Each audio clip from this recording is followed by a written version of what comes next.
When did you start as a clown? About 1984. And what was the reason?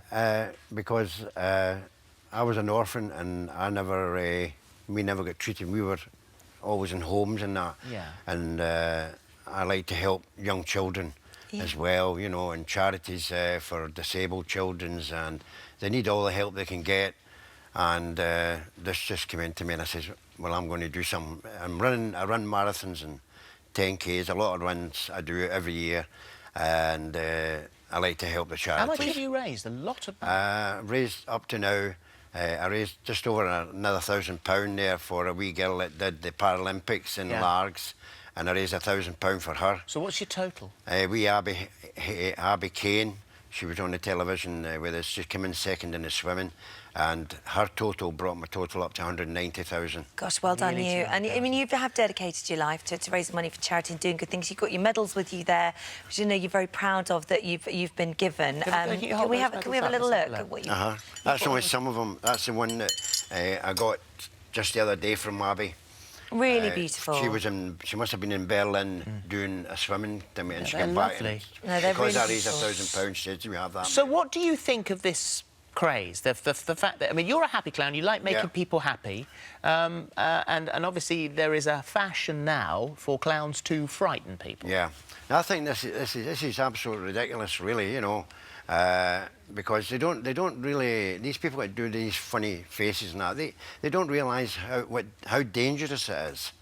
Because the danger is, if they frighten a child that is frightened of clowns, they can give the child a heart attack, and that child could die out of the heart attack, and that's how dangerous it can really be. And I think they want to, the law wants to sort them out, because it could cost a child's life. And has it changed the way? I mean, I know that sort of very regularly in the town where you live, you sort of stand on the corner with a bucket, raising money for charity all the time. You have done this for, as you said, years. Has it changed the way that people are towards you? Are children more frightened of you now since this? Not really, because I've been doing it that long, and as you notice, I always put a happy face on. I don't use a mask, and the people, mostly in Greenock, who I thank very much for all the help they give me, and the local paper, the Greenock Telegraph, does a lot for me as well, and they follow me all the way, and I meet all the Emmerdale stars and that. I meet all them quite regularly.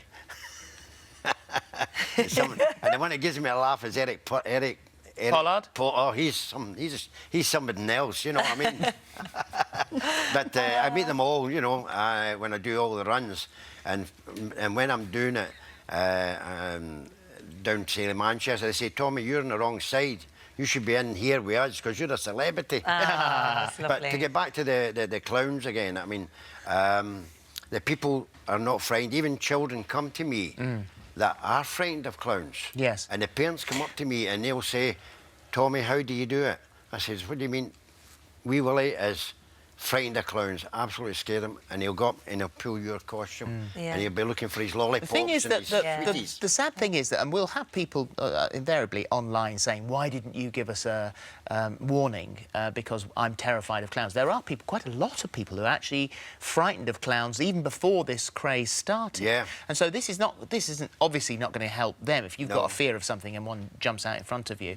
But other people would also say it's just a laugh, it's just fun. Yeah, it's not a laugh, really. I've seen me many a time in the town centre, and you see, especially about 13, 14-year-olds, and they've got their girlfriend with them, and the girl's frightened of clowns, and they try and push them, and I shout to them, I say, don't do that because that's dangerous. Because for especially young ones, you will give them a heart attack, and that could be fatal. Well, we always say that, you know, these things start off as a bit of fun, it's a little bit scary, and then it escalates, gets bigger and bigger, and eventually somebody gets hurt. Simon Chinnery, who's 28 from Blackburn, was slashed across the hand by a clown carrying a 10-inch knife, left covered in blood, confronted at a cash machine by a man wearing a green curly wig, black eye makeup, and he tried to defend himself by grabbing at the knife, cut his hand, and says the attack has ruined his life. So, you know, the trouble is that, you know, it goes further, it goes further, and eventually the carrying the knives and that is just unbelievable. Do you think that at the moment this is just a thing that eventually, maybe after Halloween, is just going to die away? I'm hoping that is what's going to happen. I'll never change. I wouldn't take my clown's outfit off when it's on because I'm a happy clown. Yeah. Right? And I give children cuddly toys, and the people in Greenock and around in Glasgow, the cuddly toys they give me is unbelievable, and I give them out to the kids free. I never ask for money. I have never ever asked for money in a bucket or anything. I never. Well, you're a that's the way I fine work. I example don't ask for money. of a very happy clown. For more of the same, just click here, and don't forget you can subscribe for even more of these amazing videos exclusive to our channel. So he's at the door now. There he is. How do you feel does about that him?